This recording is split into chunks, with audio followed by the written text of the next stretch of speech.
Hey there, it's tea time.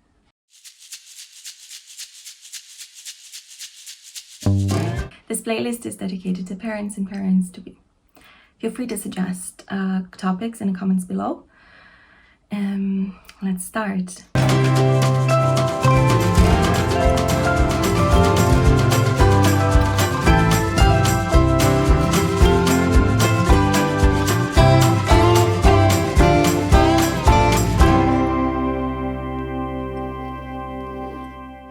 Since the beginning of my career as an educator, the most common question in most parents' mind was, am I doing a good job? I am not a mom, but I myself have asked the same question in different areas of my life, such as work, family, relationships. Although the question, am I doing a good job, opens us up for change, it also leads us to self-doubt and low self-esteem. So let's grab a cup of tea and understand what's behind this question. Freedom is not worth having if it does not include the freedom to make mistakes. A sentence by Mahatma Gandhi. Take some time to think about it a little bit. It is important to remember that we are free and we're able.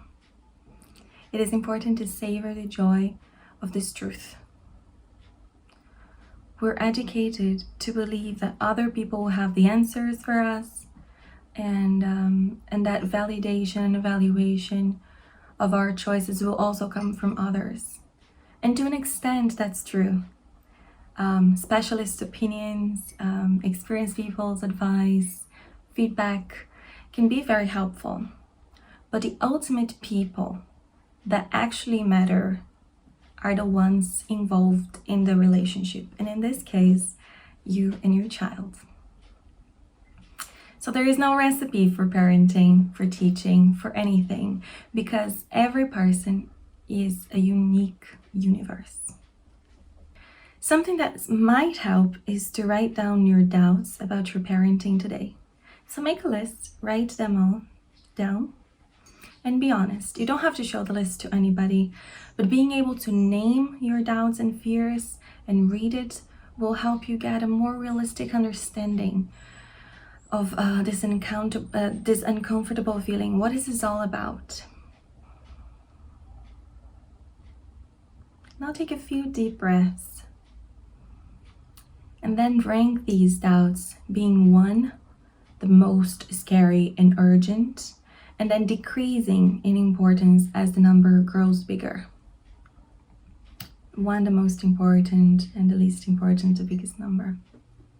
Now I'll give you a few ideas about how you could go about these doubts and fears. If you listen to one that you like, you can write it next to the doubt that you've just ranked.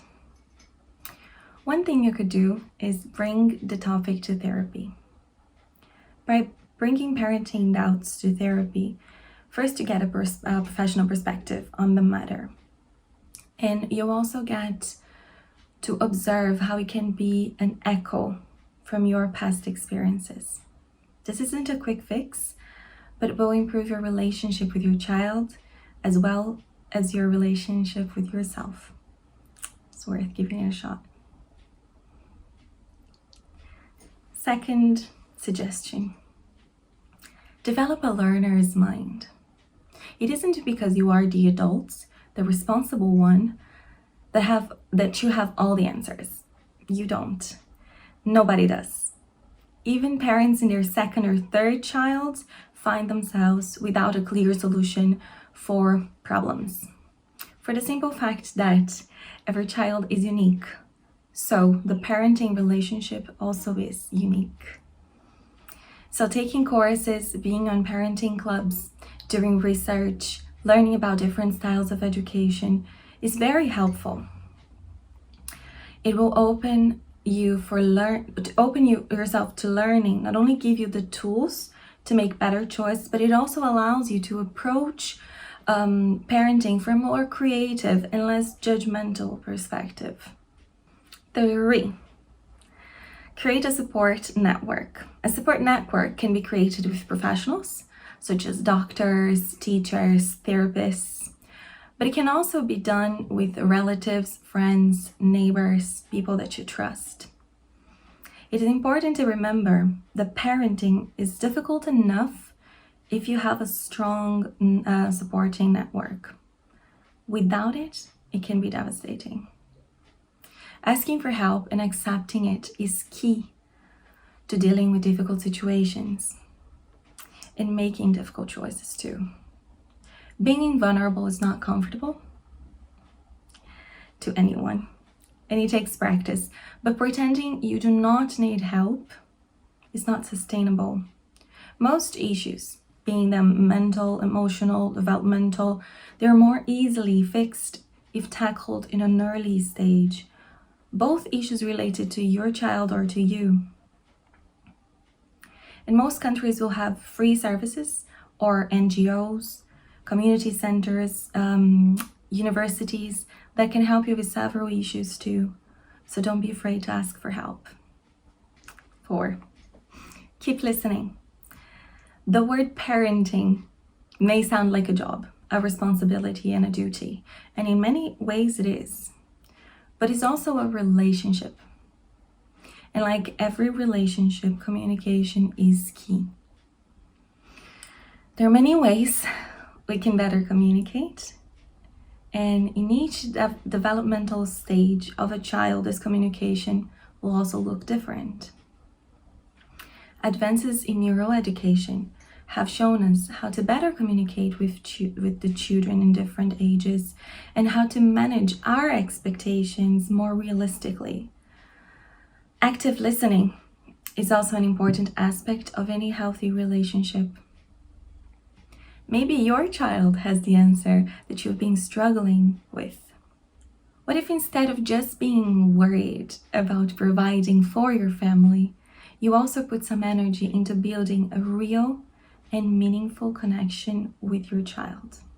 It all starts with the chat. 5, welcome change.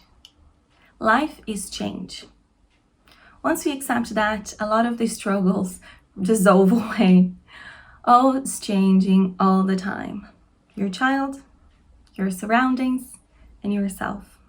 By trying to keep things as they are or as they were, we miss out on life's invitation to explore what is new, fresh, and lighter. As you allow yourself to change your mind, to change your ways, and to evolve, you also teach your children to be free and to befriend change. And in my opinion, that's one of the most powerful lessons you can teach them. As I was told by a Buddhist friend last week, if the change you have before you does not harm you or others, it's worth trying it.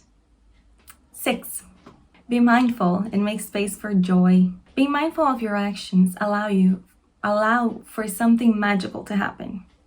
You start noticing the little things, the things that actually work, the smiles, the interactions. And that awareness is the most fertile soil for joy to bloom. A life without joy is a poor life. How can you make your life richer? Hold space for your family to be joyful. Go to bed instead of beating yourself up, lovingly acknowledge that you are learning and growing just like your child is. Jane Goodall's world's foremost expert in chimpanzees once said, "One thing that I've learned from watching chimpanzees with their infants is that having a child should be fun." I hope these suggestions brought you some insight and joy. And if none of them suit your needs, that's fine too. Because there is not a right or a wrong way to raise a child. Remember, you are the authority in your own parenting. You are the one living with your own reality. You are the one who feeds, educates, clothes, and bathes your child. And more than anything, you are the one person that loves the child the most. So trust your inner wisdom, make some space for joy and growth.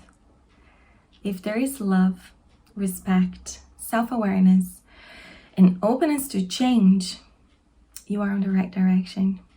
Think about your current situation first, and then evaluate how sensible your expectations really are. accept help, and keep working on your personal growth. Take some time to enjoy the present. And to all single parents out there, I send you all my love and admiration. Well, that's all the tea. If you like this video, please follow us. And if you'd like to see more content like this or suggest any other topics, please write in the comments below. Give us a thumbs up and see you soon. Bye-bye.